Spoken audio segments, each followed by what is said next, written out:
Hindi ko akalain na marami palang makaka-relate sa viral post tungkol sa misis ng OFW na umalis para magtrabaho abroad.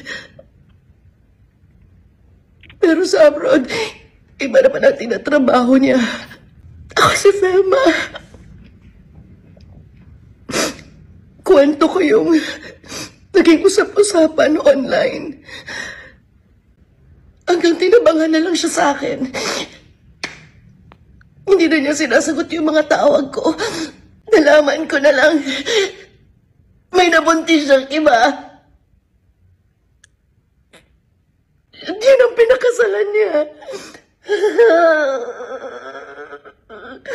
Gumawa yung mundo ko. Hindi ko alam kung anong gagawin. Gulo-gulo yung isip ko.